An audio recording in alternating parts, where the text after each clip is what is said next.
wanted to run through this new logic in the usage detail account rollups, or the account helper batch here. So first piece is this account association. I've got that populated here on a few things. I wasn't sure if it's like an ID or a status, but it doesn't really matter. They're both strings, and so whatever's in the usage record is going to get populated over to the account. I've already tested it here on a couple of things. I got this ugly object situation going on. Let's just save these, and then we'll run the batch in a second here. All right, cool. So now I've got some values saved in here. So when we run the batch, it's going to populate this account association onto this account field over here. It'll get stamped, and it's just, if it's ever different, it'll manage that. The other piece is, if no status updates is false, we want to go ahead and run this logic. So right now, this no status updates field is false on like every record in the sandbox. It might just be because the data isn't synced up, or maybe it is always supposed to always be false. But for most records, this logic is going to run, and it's going to check to see if the service level is regulated or premium. Premium is one, right? Let's see. Yeah, premium. So I'm just going to copy this, and we'll paste that in and save that thing. All right. So we've got some examples of that in there. Enterprise, regulated, premium. And so these usage records are active. So it's going to behave the same for, really, at this point, both enterprise, regulated, premium, standard. Anything is going to get this active value stamped because the usage records are active. So again, let's run over that logic. If no status updates is false, if it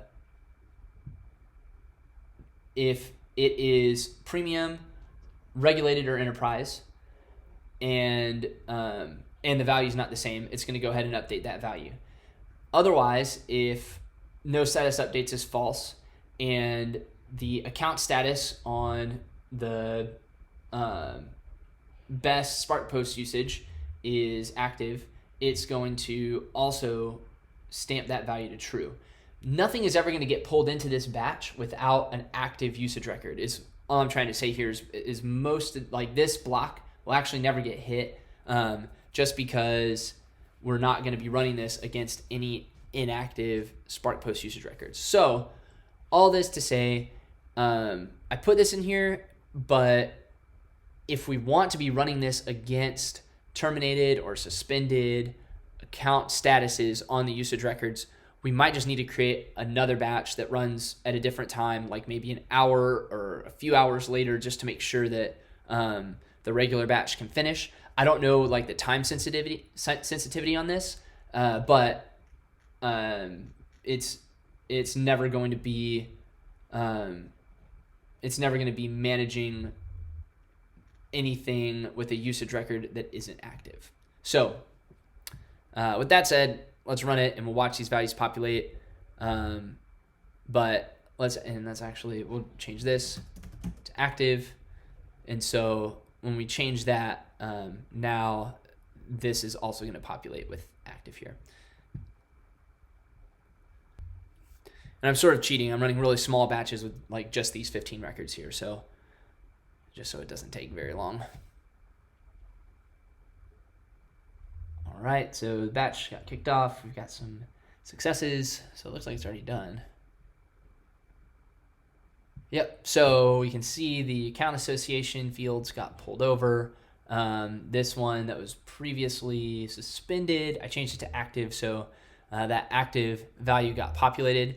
But I'm wondering if we need a separate bit of logic to go through and say, for any usage records that aren't active, we want to enact this same logic on them, so that we can actually get the terminated value in this final status on the account. So let me know if that makes sense. I'm going to run and eat dinner, and I'll jump right back on.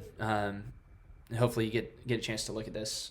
But I'll send this out, and then, let me know if we need to create that second batch for the terminated, suspended, all the rest of the accounts besides the active ones.